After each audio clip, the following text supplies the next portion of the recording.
Hopefully this magnificent old oak, this remnant of a bygone age, holds today's species.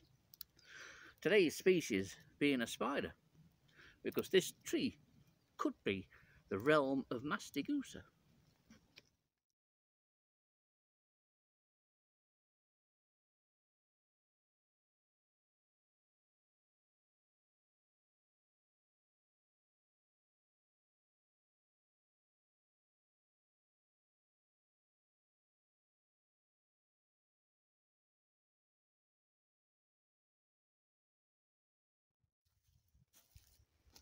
Once again, I'm on the heather path in the Sherwood Forest country park. Trees like this, these old ancients that have had the tops ripped off, are the home to Mastigusa macrophthalma. It's a small, insignificant spider that you wouldn't blink at. It's nothing special at all, but it is very rare. Now, traditionally, it's always been believed that Mastigusa macrophthalma has an association, a strong association with the ant Lasius brunnius. Only at Sherwood, that's impossible, because Lasius brunnius has never occurred in Nottinghamshire, never mind at Sherwood. Hopefully, I might be able to find you a specimen. It's only a small species, very pale and weak looking, but it's a nice thing. Under certain lighting conditions, this spider, although apparently colourless, has a slight purplish sheen to it. It's a quite beautiful, if not small, thing. Now, the habitat at Sherwood where Mastigusa frequents are the old remnants of ancient oaks such as this, quite often those that may be slightly more enclosed. But wherever you get an accumulation of leaf litter and remnants, old bits of wood and the like, you'll often get Mastigusa macrophthalma. There's another species we might be able to get which is even smaller, little unops. But we'll see. I best make a start, I suppose.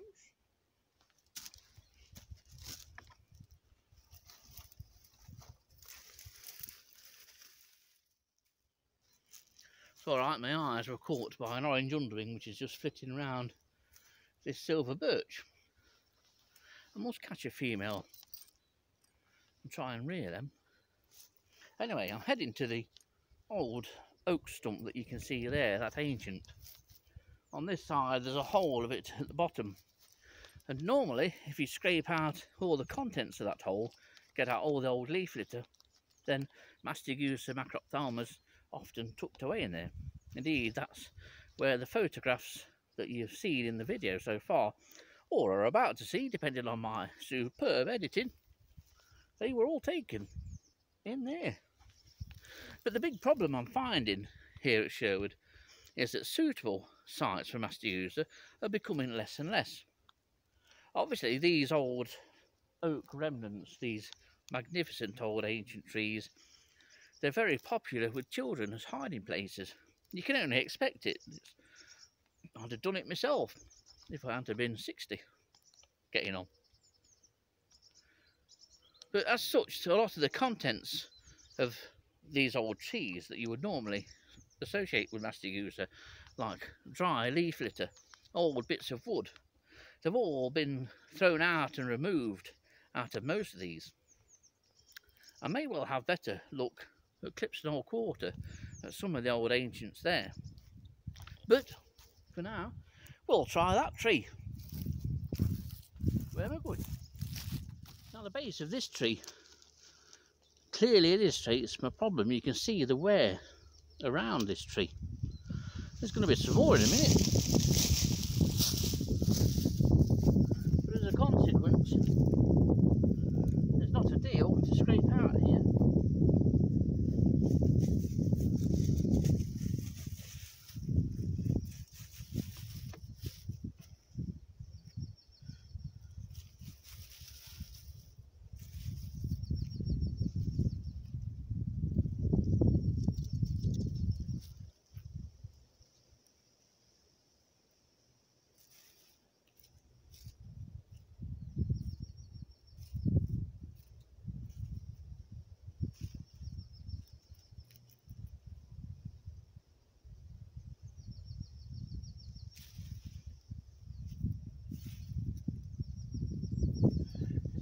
of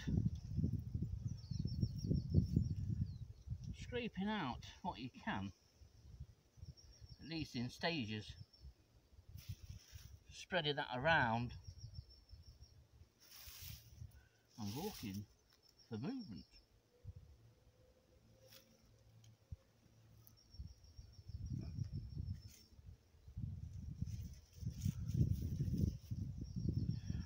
Sometimes when searching for Mastigusa, you have to get quite deep down. This isn't your typical surface dwelling spider.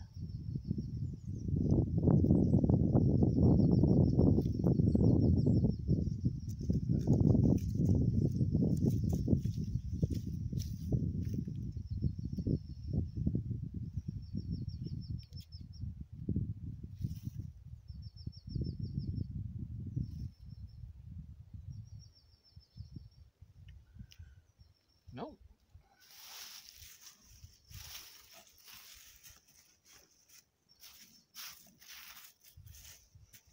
And of course, following the golden rule, you disturb something, you put everything back so that it can be reused by other invertebrates.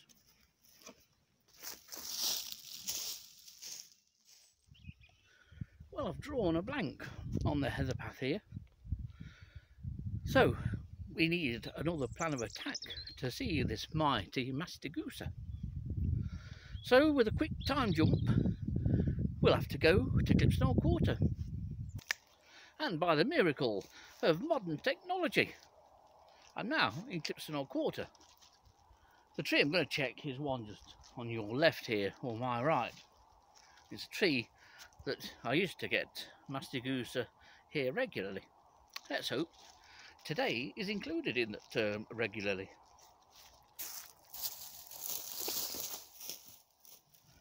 Now, probably one of the reasons why this tree has always proved to be a regular site for Mastigusa is the abundance of wood fragments that remain here. It seems that Mastigusa loves this kind of habitat. Not so much the sort of leaflet accumulations that you get in these trunks, but where the trunks are sort of collapsed in on themselves, with ultimately breaking up into pieces of wood this sort of size. It always seems to be just right for Mastigusa. And the general tactic is that: dig in and lift up.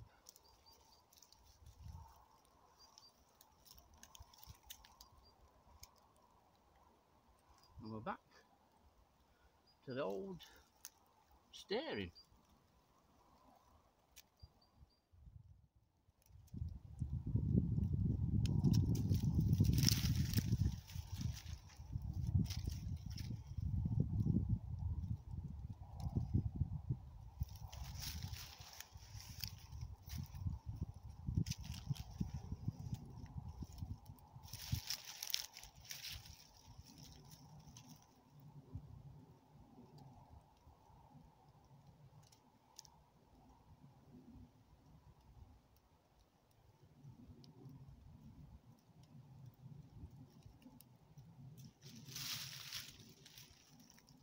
Found one.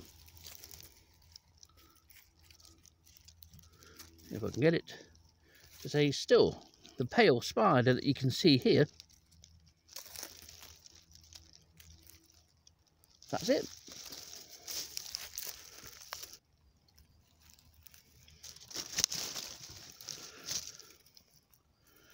I say, this is a very innocuous looking spider with absolutely nothing going for it. There's some slight annulations on the legs of this one.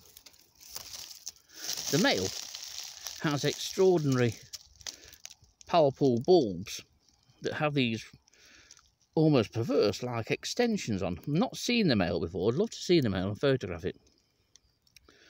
But at the moment we'll have to make do with this. At least I found one. I was losing hope. And it was attached with this piece of wood as I took this piece of wood out. So what I'll do now you've seen this very rare but unremarkable looking spider, I'll try and get some photos.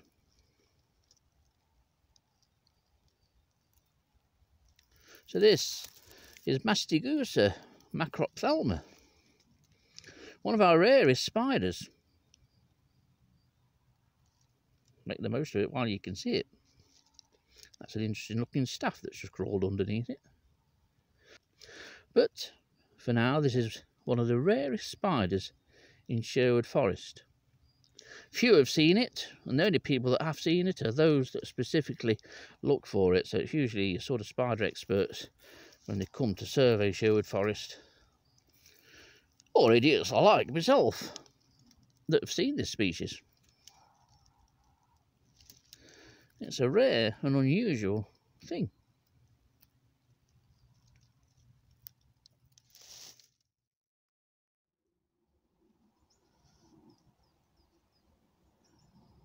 When you see something like this, and you've probably watched 10 minutes of video waiting for me to find this, if you haven't switched off already and gone on to something else, you'll probably think, why on earth have I watched that just to see that? Despite its great rarity value, and I think it's RDB 2, which is Red Data Book 2, means it's really rare. That rarity status means nothing to a member of the public when they see what's in this pot. A colourless, pallid spider, to all intents and purposes. But when something like this is showed to a member of the public, they just toss it away, think nothing of it. Which is why glowworms are such an important tool, or can be such an important tool. They really should be used a lot more than they are. Because glowworms, despite having no conservation status or value at all, are the one insect that can instill an interest, a potentially lifelong interest in children.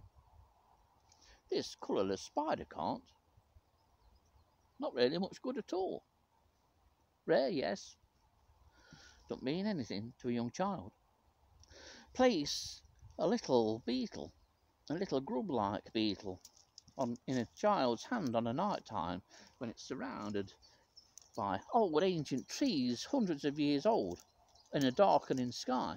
You've got nightjars chirring away. You've got woodcocks roding. Children are in the forest at night time. It's a magical time. And into a child's hand you put a little 1-inch beetle, grub-like beetle. But that beetle can produce its own light. It glows bright green.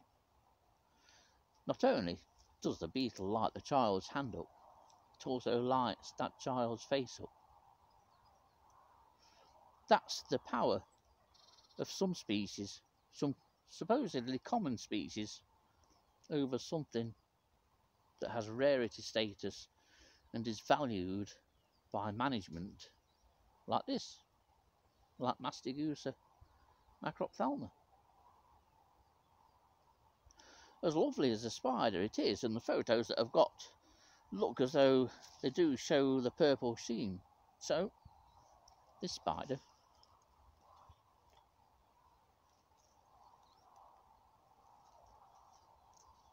is going back exactly where I found it. There's no need for a specimen. Not in this case.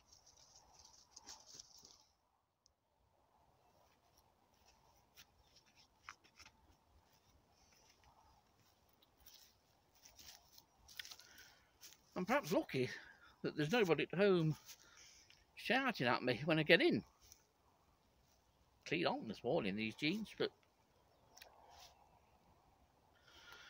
nothing stays clean for very long on me. However, once again, Clipston Old Quarter has proved its worth in providing us with a rare invertebrate. It really is a fantastic sight. Hopefully, now the pine trees have gone, it'll continue to improve. In the meantime, the country park, just a few hundred yards up the road, takes all the kudos and acclaim for being the place for invertebrates. Far from it. If you know where to look, you know your trees and your habitats and your species, Clipsnell Quarter actually takes some beating.